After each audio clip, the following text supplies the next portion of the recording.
Well, thank you. It is exciting. I will concur with a couple of things Chris said earlier with a wow. It was a tremendous session. And much of that is due to the leadership, the strong leadership of the Speaker of the House, Tim Armstead, and President Bill Cole. It was wow. It was tremendous to see, tremendous to be a part of.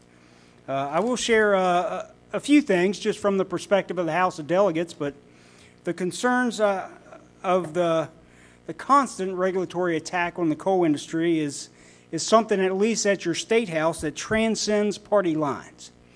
That may not happen everywhere, but I think in large degree at the state house, those concerns are shared across party lines. My friend Rupi Phillips and others are champions for the cause, and there are others, but it does transcend that. As majority leader, I will share with you that we have 100 members of the House of Delegates, good men and women that come from every corner of the state. They are my colleagues in the House of Delegates, and we are citizen legislators. We don't live in Washington, we don't live in the mansion, we live in our communities, and we listen and we hear. We listen to families and small businesses and our constituents and workers and coal miners. And we listen and we hear loudly, and what we're hearing are frustrations. And I think that was the genesis of all the energy that was put behind this last session and the accomplishments that we made. This session we took action. We repealed the cap-and-trade bill, the West Virginia cap-and-trade-like scheme that the President talked about. But we empowered our state with the 111D, the 2004 bill. I think that's a good step to empower those citizen legislators that are in the communities and hear and respond to the frustrations every day. We passed the Coal Job Safety Act. I have a friend and colleague in the House, an underground coal miner for some 30-some years, Randy Smith, who is an invaluable resource to us, and he was a champion on the Coal Job Safety Act. It is important for you, for folks like you.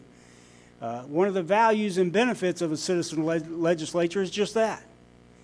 But it requires from you education and assistance to people like me and to my colleagues, the 100 good men and women from all across the state that I talk about, because we can't know everything about everything. We certainly don't.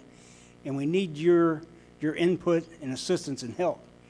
There was tremendous help this session from the Coal Association, from the Business and Industry Council, a lot of effort put forward to keep us on track and keep us headed that way. So I would encourage you to, this group and efforts like this, to keep the members informed about where we need to go and what's important.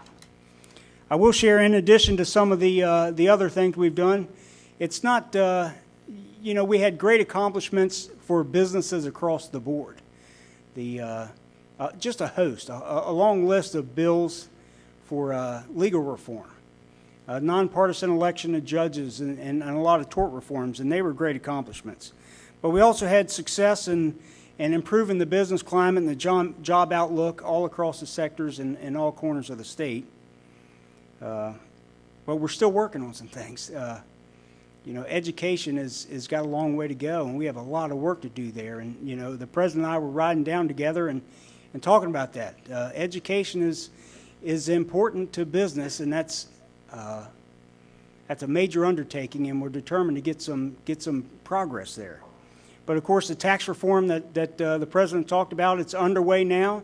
Another day-long meeting down at the Capitol today. I listened in and sat in the committee room some today, and it is exciting work going on. Tax reform is long overdue. Business and inventory equipment tax was a topic of discussion today, and it's not easy, but it is high on the list and underway, and I'm pleased about that.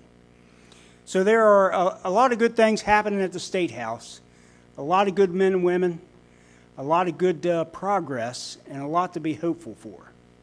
I am certain that our state and her people will have a bright future ahead. But just like that light at the end of the tunnel, in order to have a bright future ahead, you need to keep the lights on, if you know what I'm saying.